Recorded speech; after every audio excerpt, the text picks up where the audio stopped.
नमस्कार, मैं doctor A के मिश्रा सूर्यांश एजुकेशनल एकेडमी की यूट्यूब चैनल पर आप सभी का स्वागत करता हूं। दोस्तों, अभी तक हम लोग भारतीय इतिहास को पढ़ रहे थे। आज हम एक नया सब्जेक्ट शुरू कर रहे हैं जो आजकल यूपीएससी और यूपीपीएससी में फोर्थ पेपर के नाम से जाना जाता है, जिसे हम इथिक्स कहते हैं। ठीक है, तो आज हम लोग इथिक्स एक नया चैप्टर पढ़ेंगे।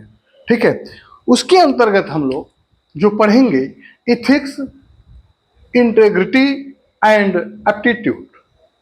ठीक है, जिसका मतलब है नीतिशास्त्र, सत्यनिष्ठा एवं अभिरुचि। ठीक है, नीतिशास्त्र, सत्यनिष्ठा एवं अभिरुचि। ठीक है, तो अभी हम लोगों को सत्यनिष्ठा एवं अभिरुचि को हटाकर केवल हम अभी नीति शास्त्र को देखते हैं कि आखिर नीति शास्त्र है क्या। ठीक है, नीति शास्त्र है क्या। नीति शास्त्र का मतलब कि नैतिक नियम। नीति शास्त्र का अभिप्राय है नैतिक नियम। अब ये नैतिक नियम कैसे हैं? क्योंकि नीति शास्त्र का है, अंग्रेजी शब्द क्या है? इथिक्स। और ये इथिक्स जो है इथोस नामक शब्द से बना है। इथोस का मतलब होता है कि रीत रिवाज। ठीक है, रीत रिवाज होता है। तो ये रीत रिवाज जो धीरे धीरे नैतिक नियम में परिवर्तित हो गया, एक कैसे फॉलो होगा, इसके लिए क्या करना होगा, इसके बारे में हम लोग चर्चा करेंगे। तो आप देखेंगे कि नीति शास्त्र ऐसी क्या जरूरत पड़ गई जो यूपीएससी या यूपीपीएससी के सिलेबस में इस प्रश्न पत्र को जोड़ा गया। तो सबसे पहले तो हम इस पे चर्चा करेंगे, ठीक है, कि ये नैतिकता को, या ऐसा कह सकते हैं कि नीति शास्त्र को, इथिक्स को, इंटेग्रिटी एंड एप्टीट्यूड को क्यों जो है यूपीएससी या यूपीपीएससी की परीक्षा के सिलेबस में रखा गया, इसके बारे में हम लोग जानेंगे। तो सबसे पहले मैं जो आपको बताने जा रहा हूं, आप ध्यान दीजिएगा कि चूंकि जिस तरीके से आपको बहुत एक छोटा सा उदाहरण दूंगा। आज चाहे भारत देख लो, अपना देश, पाकिस्तान देख लो, अफगानिस्तान देख लो, यहां नैतिकता का क्षरण हो चुका है। लेकिन अगर वहीं आप नॉर्वे, फिनलैंड वहां जाएंगे, वहां नैतिकता पूर्ण रूप से हावी है समाज पर। क्यों? क्योंकि वहां कोई भी महिला, कोई भी बच्ची 12 बजे 1 बजे रात को घूम सकती है। वो पूर्ण रूप से उसको विश्वास है कि मेरे साथ कुछ नहीं होगा। लेकिन भारत, पाकिस्तान, अफगानिस्तान, इन जैसे देशों में हमेशा दिन में भी अगर बच्ची निकल रही है, महिला निकल रही है, तो उसको डर लगा रहता है। ऐसा क्यों है? क्योंकि समाज में पूर्ण रूप से नैतिकता का क्षरण होता जा रहा है। ठीक है, और अब इसीलिए यूपीपीएससी और यूपीएससी ने ये सोचा कि कम से कम अधिकारी, चूंकि अधिकारी जब किसी जिले में जिला अधिकारी होके जाता है, एक प्रशासनिक पद पे होता है, तो उसके द्वारा नैतिकता का प्रयोग किया जाएगा, समाज में वो बताएगा, तो काफी कुछ सुधार आ सकता है। ठीक है, तो इसीलिए नैतिकता को या नीति शास्त्र को यूपीएससी के फोर्थ पेपर के रूप में शामिल किया गया। ठीक है, तो अब पहले हम देखेंगे कि नैतिकता को पाठ्यक्रम में शामिल करने की जरूरत क्यों पड़ी। ठीक है, नैतिकता को पहले तो हम देखेंगे, लिख लें, नीति शास्त्र,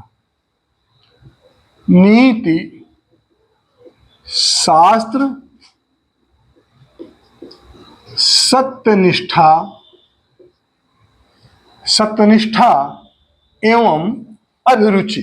ठीक है, सत्यनिष्ठा एवं अभिरुचि। नीति शास्त्र, सत्यनिष्ठा एवं अभिरुचि। ठीक है, इसे हम क्या कहेंगे? इथिक्स। इथिक्स,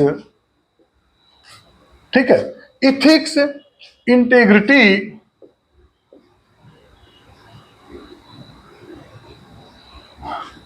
एंड क्या? एप्टीट्यूड।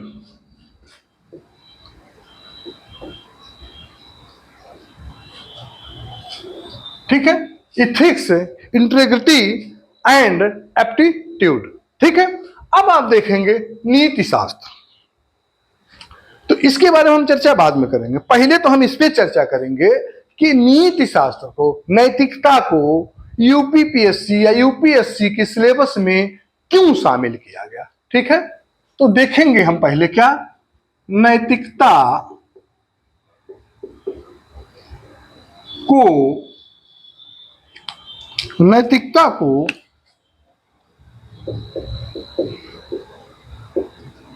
पाठ्यक्रम में क्यों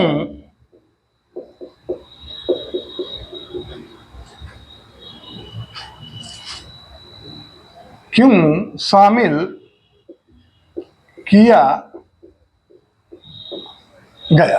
ठीक है, नैतिकता को पाठ्यक्रम में क्यों शामिल किया गया, सबसे पहले हम इस पे चर्चा करेंगे।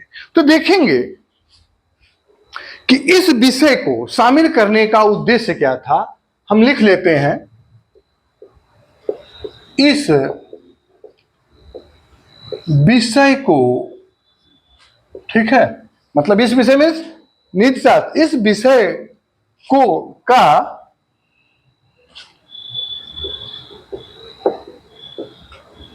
इस विषय का उद्देश्य उम्मीदवार की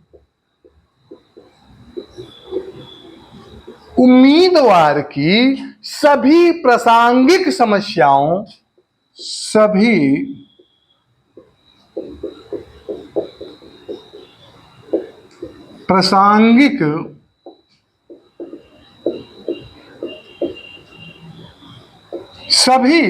प्रासंगिक समस्याओं की बुनियादी समझ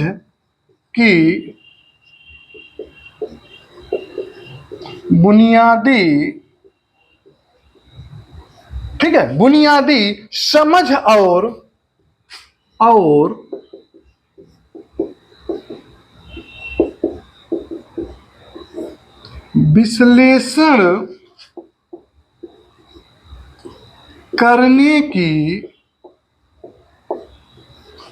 विश्लेषण करने की क्षमता और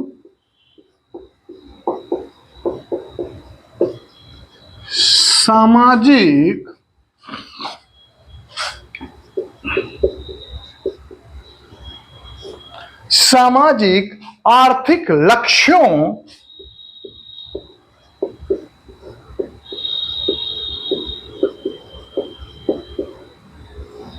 उद्देश्यों और मांगों पर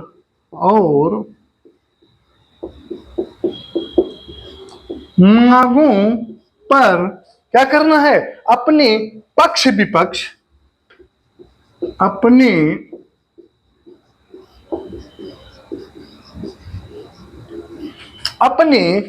विपक्ष के परीक्षण करने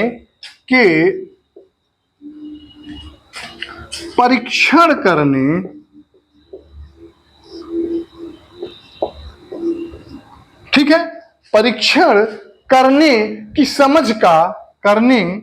की समझ का आकलन करना है। ठीक है, अब आप समझ लीजिए कि इस नीति शास्त्र को या इथिक्स को या इस नैतिकता को यूपीपीएससी में शामिल करने का एकमात्र उद्देश्य केवल क्या है कि इस विषय का उद्देश्य उम्मीदवार की सभी प्रासंगिक समस्याओं की बुनियादी समझ और विश्लेषण करने की क्षमता और सामाजिक आर्थिक लक्ष्यों, उद्देश्यों, ठीक है, और मांगों पर अपने पक्ष एवं विपक्ष के परीक्षण करने की समझ का आकलन करना है। ठीक है, अब आप देखें, अब ये क्या है, जिस तरीके से, ध्यान दीजिएगा, जिस तरीके से आपके कॉन्स्टिट्यूशन ऑफ इंडिया में, या आप कह सकते हो भारतीय संविधान में प्रस्तावना की समझ जिसको आ जाती है, वो लगभग आप समझ लीजिए कि कॉन्स्टिट्यूशन ऑफ इंडिया को समझ लेता है। उसी तरीके से ये क्या है, ये जो मैंने लिखा है इस विषय का उद्देश्य ये क्या है, ये पूर्ण रूप से इथिक्स का, नीति शास्त्र का क्या है, संविधान है। ये नीति शास्त्र का संविधान है। ठीक है, आप देखेंगे कि अगर ये समझ में आ गया तो आप इथिक्स को क्या करेंगे, चुटकी में समझ लेंगे। अगर ये समझ में आ गया तो इथिक्स को क्या करेंगे, आप चुटकी में समझ लेंगे। अब देखिए, अब इसी को हम आपको समझा देते हैं। जैसे इस विषय का उद्देश्य, विषय मीन्स ए नैतिकता, इस विषय का उद्देश्य क्या है, उम्मीदवार। अब देखिए, उम्मीदवार कौन है, आप हो उम्मीदवार। अब जब आप उम्मीदवार देखेंगे तो जब आप अपने को उम्मीदवार मान लेंगे, ठीक है, तो सबसे बड़ी बात ये समझ लीजिए, जब आप उम्मीदवार हो जाते हो तो आप देखोगे ये होता है कि अब आप तैयारी कैसे करोगे। उम्मीदवार हो तो आप क्या करोगे, तैयारी कैसे करोगे। ठीक है, तैयारी जो है कैसे होगी, आपकी तैयारी कैसे होगी या कैसे करनी चाहिए। ठीक है, अब आप देखेंगे कि चूंकि अब यहां क्या हो रहा है, यहां हो रहा है उम्मीदवार की सभी प्रासंगिक समस्याओं की बुनियादी समझ। ठीक है, तो यहां क्या है, यहां अब आपके व्यक्तित्व का परीक्षण हो रहा है। क्या हो रहा है, यहां आपके व्यक्तित्व का क्या हो रहा है, परीक्षण किसके द्वारा लिया जा रहा है, यूपीएससी द्वारा लिया जाएगा। यहां आपके व्यक्तित्व का परीक्षण यूपीएससी द्वारा लिया जाएगा। अब आप देखेंगे कि आपका परीक्षण किसमें लिया जाएगा, इस पे ध्यान देने की बात है। आपका परीक्षण जो है किसमें लिया जाएगा, बुनियादी समझ क्या है, तो वही मैं बताने जा रहा हूं। आपका परीक्षण लिया जाएगा नैतिकता, किसमें, जो परीक्षण लिया जाएगा किसमें, नैतिकता, इसके मूल्य, मनोविज्ञान के अनेक विषय के साथ साथ चौथा क्या है, चौथा है प्रशासन की समझ। इसी में क्या होगा, आपके व्यक्तित्व का परीक्षण इसी के माध्यम से लिया जाएगा। और आप जान लीजिए अब आपको लिखना कैसे है। व्यक्तित्व का परीक्षण आपका लिया जा रहा है नैतिकता, मूल्य, मनोविज्ञान और प्रशासक के रूप में, या प्रशासन में नैतिकता को आप जानना है तो आप कैसे करोगे। यहां अब आप देखेंगे कि जो भी आपका परीक्षण होगा, जो भी आपका परीक्षण होगा क्या होगा, अब इसको किस शैली में लिखना है, इसको आपको मैं की शैली में लिखना है। किसके शैली में, इसको आपको मैं की शैली में, इसको आपको मैं की शैली में लिखना है। ठीक है, अब आप देखेंगे यहां जब आप मैं की शैली में लिख रहे हैं, अपने को आप क्या मानेंगे, अपने को आप अब स्टूडेंट नहीं मानेंगे, अपने को आप एक लेखक नहीं मानेंगे। अब आप यहां क्या हो, आप यहां एक प्रशासनिक अधिकारी हो, ये मान के आपको लिखना है। ठीक है, आपको ये मान के लिखना है कि आप अब जो है एक प्रशासनिक अधिकारी हो और किसी जिले में एक कुर्सी पर आसीन हो। ठीक है, तो आपको क्या करना है, तो यह अब एकेडमिक लेखन नहीं रहा, आप रिसर्च नहीं लिख रहे हो, यह एकेडमिक लेखन नहीं है, ना कि आप और ना ही आप रिसर्च लिख रहे हो। तो आपको क्या करना होगा, यह जो है अब यूपीएससी यूपीएससी या यूपीपीएससी के अप्रोच में लिखना होगा। जैसे आपको बता दूं, एक उदाहरण के तौर पे आप लोग देखिएगा, एक अर्तिका शुक्ला का इंटरव्यू है, यूपीएससी क्वालिफाई करी थी, अर्तिका शुक्ला का इंटरव्यू है, बीबीसी पे होगा। उसमें आप देखिएगा, उसमें उसने स्पष्ट कहा कि जो मैंने ये इंटरव्यू पढ़िएगा उसका, उसने कहा कि जो मैंने अपने परीक्षा में लिखा, वो क्या लिखा, वो प्रशासनिक, अपने के मान लिया कि मैं उस प्रशासनिक पद पर हूं और उस प्रशासनिक पद पे रहते हुए जो मेरी क्षमता है, प्रशासनिक क्षमता, उसके बारे में मैंने लिखा। ठीक है, यही आपको करना है, आपको स्टूडेंट बन के नहीं लिखना है, आपको जो है रिसर्चर नहीं बनना है, आपको लेखक नहीं बनना है। ठीक है, इसलिए आपको क्या करना है कि यूपीएससी के अप्रोच वाली शैली में आपको लिखना होगा। ठीक है, अब देखिए इसमें क्या है, एक जगह आता है क्या, प्रासंगिक समस्या। अब ये प्रासंगिक समस्या क्या है, आ गया प्रासंगिक जो है समस्या। ये प्रासंगिक समस्या क्या है, ये प्रासंगिक समस्या है क्या, जातीय व्यवस्था। क्या है ये प्रासंगिक समस्या, जो क्या है, जातीय व्यवस्था। ठीक है, पहला तो जातीय व्यवस्था हो गया, दूसरा क्या है, दूसरा आप देख सकते हो सांप्रदायिकता, सांप्रदायिकता।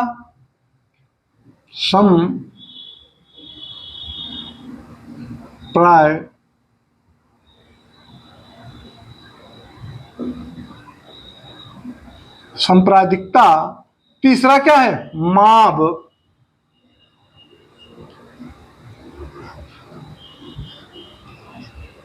लिंचिंग। ठीक है, मॉब लिंचिंग की घटना कहां हुई थी, आप लोगों को याद होगा, महाराष्ट्र के, देखिए मैं भूल गया। तो एक क्या हुआ, एक प्रासंगिक समस्या है, जातीय व्यवस्था, सांप्रदायिकता, मॉब लिंचिंग। ठीक है, इसके साथ ही साथ आप देखेंगे कि आपको अब इसको क्या करना है, इसकी समस्या का क्या करना है, केस स्टडी आपको करना है। इसकी समस्या का क्या करना है, केस स्टडी करना है। ठीक है, जब आप केस स्टडी करेंगे, ठीक है, तो आप देखेंगे अब यहां आएगा प्रासंगिक समस्याओं, जातीय व्यवस्था, सांप्रदायिकता, मॉब लिंचिंग। इसी के साथ साथ ही आप देखेंगे कि ये जो समस्या है क्या है, जब आप केस स्टडी करेंगे, ठीक है, केस स्टडी में आप क्या देखेंगे, जैसे उसको भी मैं बाद में डिफाइन करता हूं, पहले इसको यहीं रोक दीजिए, नहीं तो फिर पूरा सिलेबस दूसरी दिशा में चला जाएगा। तो आप देखेंगे कहां पहुंच गए, विश्लेषण करेंगे, इस विश्लेषण करने की क्षमता आपके पास होगी, बुनियादी समझ होनी चाहिए आर्थिक, सामाजिक और आर्थिक लक्ष्यों की, मतलब कि समाज में सामाजिक समानता रहे, ठीक है, और आर्थिक समानता रहे, कहीं ऐसा ना हो कि एक बहुत ऊंचाई पे चला जाए, दूसरा संघर्ष कर रहा हो। ठीक है, फिर पक्ष विपक्ष के परीक्षण करने की समझ का आकलन करना है। ठीक है, चूंकि इसको करना है तो आपको यहां यह समझना होगा, जब आप उत्तर लिखेंगे तो कैसे लिखेंगे, इसलिए उत्तर देते समय सभी उम्मीदवारों को केवल उस विषय से जुड़े जो पूछा जाए, क्योंकि आप जान लीजिए टोटल आपसे 16 क्वेश्चन पूछे जाएंगे, 16 प्रश्न पूछे जाएंगे। समय कितना होगा, समय होगा 3 घंटा। ठीक है, जिसमें से 10 क्वेश्चन आपके किसके रहेंगे, 10 क्वेश्चन आपके थ्योरी रहेंगे, 6 क्वेश्चन क्या रहेंगे, केस केस स्टडी रहेंगे, ठीक है। और ये जो 6 क्वेश्चन केस स्टडी के हैं, ये आप 26, आप जानो 16 है, इसको आप 16 मानिए। ये बहुत सरल है और बहुत टफ भी है। तो आपको 3 घंटे में लिखना है।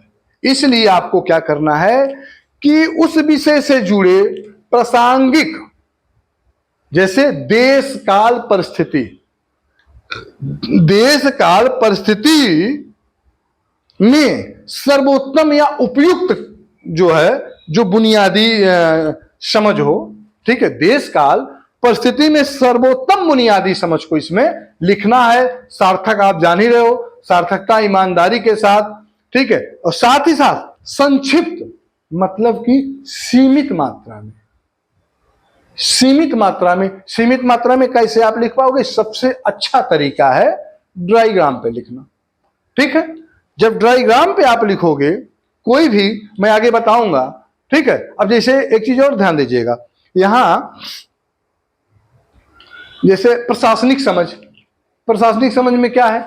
जैसे आप देखेंगे कि मान लीजिए आप किसी जिले के क्या हो, जिलाधिकारी हो। एक गांव में प्राइमरी पाठशाला है, वहां पे रसोइया दलित है। चूंकि रसोइया जो है दलित है, इसलिए आप क्या करोगे? इसलिए गांव के जितने भी कुलीन लोग हैं, वो क्या करते हैं? अपने बच्चों के स्कूल जाने से रोक देते हैं, स्कूल जाने से रोक देते हैं, और स्कूल बंद होने की कगार पे चला जाता। तो ऐसी स्थिति में आप क्या करेंगे? इसीलिए है क्या? इसीलिए है कि सामाजिक आर्थिक लक्ष्यों, उद्देश्यों और मांगों पर अपने पक्ष विपक्ष के परीक्षण करने की समझ का आपको आकलन करना होगा, ठीक है। ये जो मैंने बताया है, ये इतना, इसका इथिक्स का क्या है? ये इथिक्स का पूर्ण रूप से क्या है? इथिक्स का संविधान है, ठीक है। अगर ये आपके समझ में आ गया तो आप बहुत कुछ लिख ले जाओगे। आप देखेंगे इसके साथ ही साथ आप देखेंगे नैतिकता में चुनौतियां भी बहुत हैं, नैतिकता में चुनौतियां भी बहुत हैं। तो उसको भी हम लोग, कैसी चुनौतियां मैं बता रहा हूं। कंटेंट ना मिलना, आप कोई भी किताब खरीद लोगे, कोई भी बुक खरीद लोगे, पढ़ोगे, लेकिन जब यूपीएससी की परीक्षा देके आओगे या यूपीपीएससी की परीक्षा देके आप आओगे तो, और उस बुक से मिलाओगे तो आपको क्वेश्चन नहीं मिलेगा, आप परेशान हो जाओगे। तो आपके समझ में आता है कि यह दर्शन शास्त्र है कि यह लोक प्रशासन है या क्या है, आपकी समझ में नहीं आता है। जबकि आपको मैं बता दूं, सबसे अच्छी book D Subba Rao sir की है।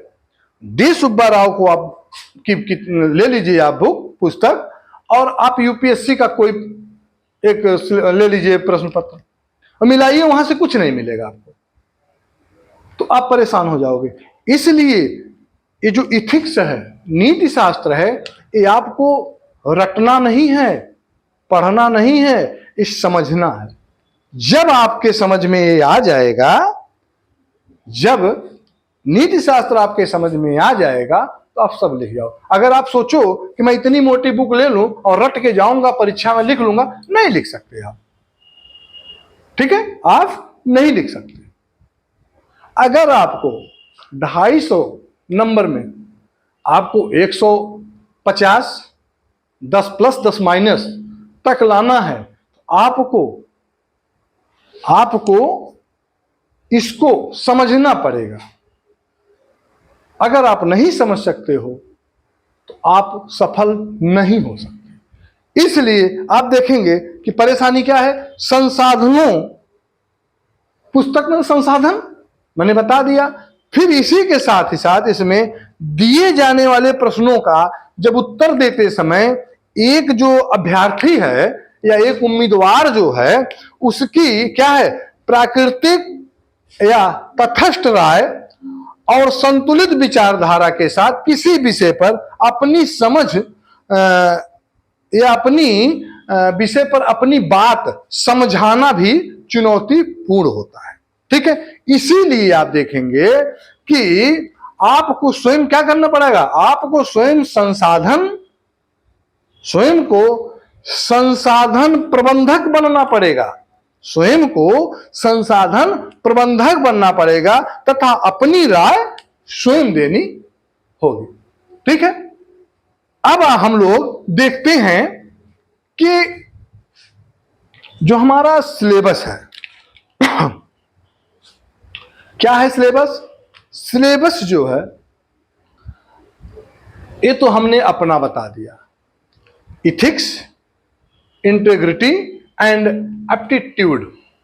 लेकिन आप देखेंगे कि नीति शास्त्र, सत्यनिष्ठा और अभिरुचि में यूपीएससी ने जो बताया है कि कैसा प्रश्न यहां से पूछा जाएगा, कैसा प्रश्न यहां से पूछा जाएगा, उसको आपको रट लेना। उसने अपने सिलेबस में लिख दिया है, उससे बहुत कुछ जो है, बहुत कुछ कंफर्म हो जाता है। आपकी तैयारी उससे बहुत अच्छी हो सकती है अगर आप उसको समझ लेंगे। ठीक है, उसने जो है लिखा है अपने सिलेबस में कि this paper will include question to test the candidates aptitude and approach to issues relating to integrity, probity in public life and his problem solving approach to various issues and conflict faced by him in dealing with society. Question many utilize the case study approach to determine this aspect. The following broad area will be covered. ठीक है, इसका मतलब जो है क्या है कि इस प्रश्न पत्र में ऐसे प्रश्न शामिल होंगे जो सार्वजनिक जीवन में उम्मीदवारों की सत्यनिष्ठा, ईमानदारी से संबंधित विषयों के प्रति उनकी अभिरुचि तथा उनके दृष्टिकोण तथा समाज में आचार व्यवहार में विभिन्न मुद्दों तथा सामने आने वाली समस्याओं के समाधान को लेकर उनकी मनोवृत्ति का परीक्षण करेंगे। ठीक है, इन आयामों का निर्धारण करने के लिए प्रश्न पत्र में किसी मामले के अध्ययन मतलब केस स्टडी, किसी मामले के अध्ययन मतलब कि अभिप्राय की केस स्टडी का माध्यम चुना जा सकता है। मुख्य रूप से निम्न क्षेत्रों को इसमें कवर किया जाएगा। इसका जो क्षेत्र होगा क्या होगा, बहुत ब्रॉड होगा जो है।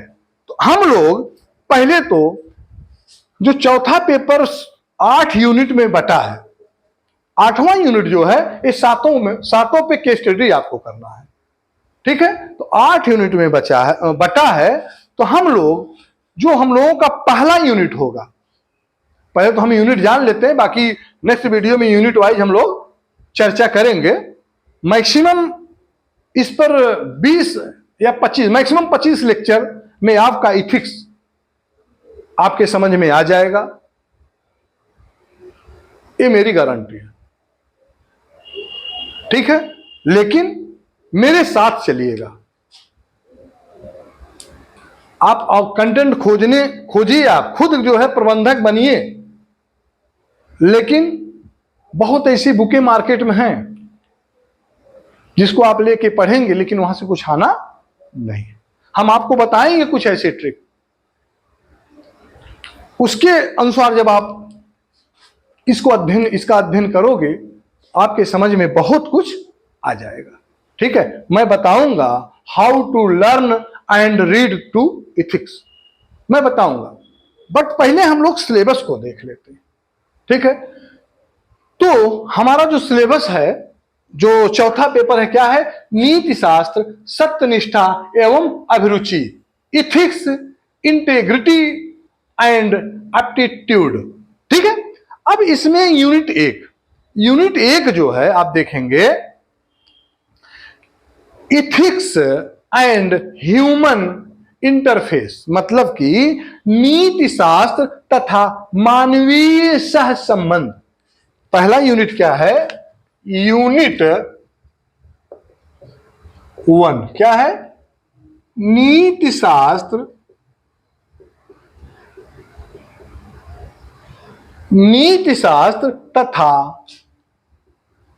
तथा मानवीय सह संबंध। ठीक है, अब आप इसके अंदर देखेंगे इथिक्स एंड ह्यूमन इंटरफेस, मतलब इसेंस, डिटरमाइनेट एंड, या ऐसा कह सकते हो कि मानवीय क्रियाकलापों में नीति शास्त्र का सार तत्व इसके अंतर्गत आएगा। मानवीय सह संबंध में क्या आएगा? मानवीय क्रियाकलापों में नीति शास्त्र का सार तत्व। ठीक है, आगे आप देखेंगे इसी के साथ ही साथ इसके निर्धारक एवं परिणाम। निर्धारक एवं परिणाम, नीति शास्त्र के आयाम, निजी और सार्वजनिक संबंधों में नीति शास्त्र मानवीय मूल्य, महान नेताओं, सुधारकों और प्रशासकों के जीवन तथा उनके उपदेशों से शिक्षा मूल्य विकसित करने में परिवार, समाज और शैक्षणिक संस्थाओं की भूमिका। ठीक है, ये क्या होगा? ये यूनिट 1 होगा। यूनिट 2 हम लोग देखेंगे। यूनिट 2 क्या है? एप्टीट्यूड, अभिवृत्ति। इसमें क्या है? सारांश मतलब कंटेंट, संरचना, वृत्ति, विचार, आचरण के परिप्रेक्ष्य में इसका प्रभाव एवं संबंध, नैतिक और राजनैतिक अभिवृत्ति, सामाजिक प्रभाव और धारणा। ठीक है, ये हो जाएगा हमारा तीसरा। तो दूसरा यूनिट हम एक अगर लाइन में लिखेंगे, यूनिट 2 क्या है? अभिवृत्ति। अभिवृत्ति मतलब कि एप्टीट्यूड। ठीक है, इसके बाद जो तीसरा यूनिट है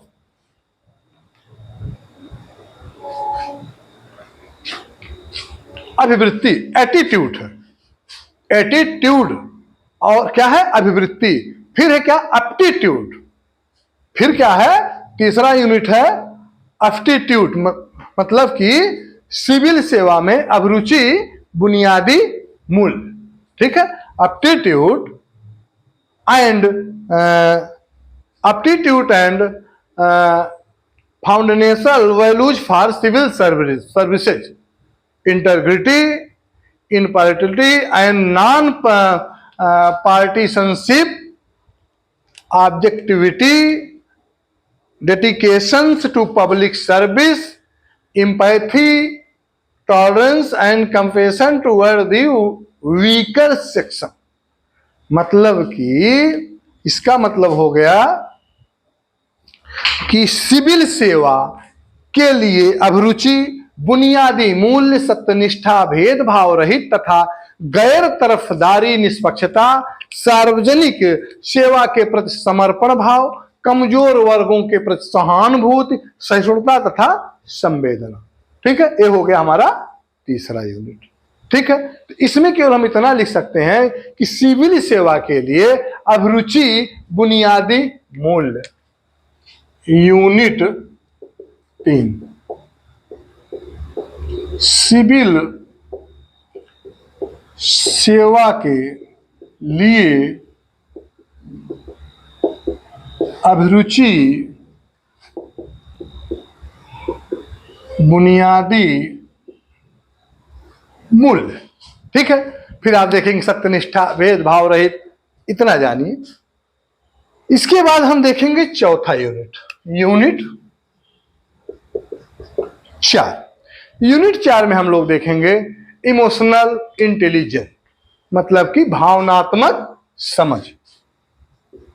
इमोशनल इंटेलिजेंट मतलब कि भावनात्मक समझ। ठीक है, इमोशनल इंटेलिजेंट के साथ साथ concept and their utilize and applications in administration and governance. ठीक है, एंड गवर्नेंस मतलब कि भावनात्मक समझ, अवधारणाएं तथा प्रशासन और शासन व्यवस्था में उनके शासन एवं प्रशासन एवं शासन व्यवस्था में उनके उपयोग एवं प्रयोग। चौथा हो गया, ये चौथा यूनिट हो गया। फिर हम पांचवा यूनिट, यूनिट 5।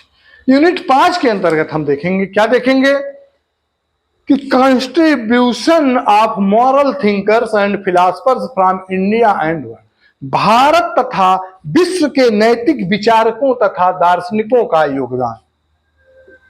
भारत तथा विश्व के नैतिक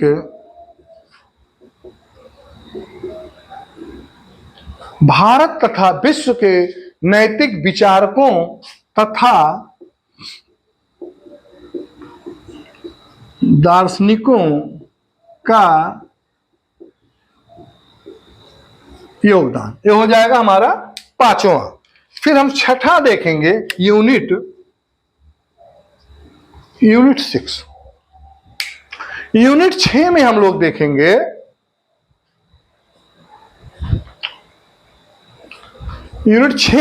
हम लोग कि public civil service values and ethics in public administration, मतलब कि लोक प्रशासनों में लोक या सिविल सेवा मूल्य तथा नीति शास्त्र। लोक प्रशासन में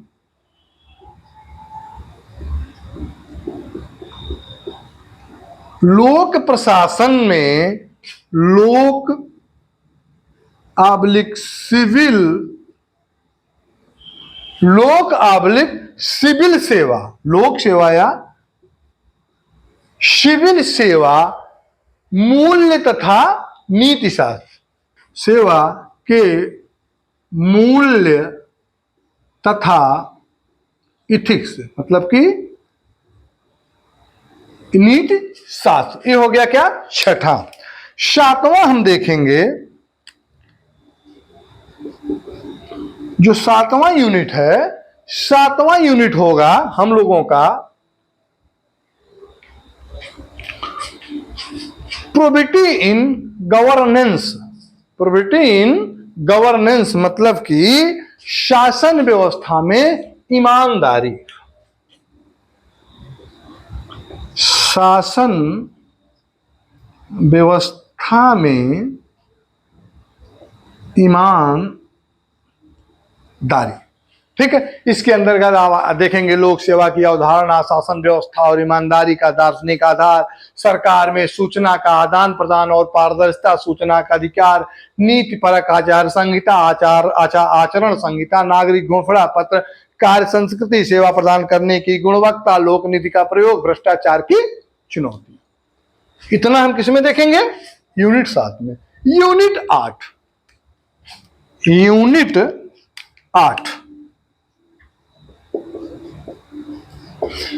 यूनिट 8 में हम देखेंगे कि उपर्युक्त विषयों पर मामला संबंधी अध्ययन, मतलब इन सातों का जो है, सातों का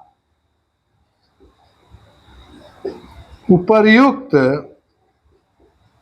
विषयों आब्लिक यूनिटों पर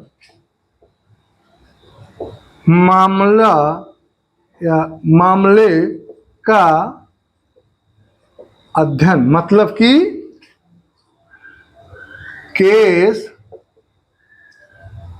स्टडी, ठीक है, केस स्टडी, ठीक है। ये हमारा सिलेबस होगा, ठीक है, जिसमें हम लोग क्या करेंगे, जिसमें हम लोग यूनिट 1, ठीक, unit 1, unit 2, sorry unit 1, unit 5, unit 6, इसको हम एक साथ पढ़ेंगे। यूनिट 1, यूनिट 5, यूनिट 6 एक साथ पढ़ेंगे, ठीक है। तो कल हम लोग अब देखेंगे कि how to learn and read ethics, ठीक है। तो बस आज इतना ही, नेक्स्ट वीडियो में हम कल मिलेंगे।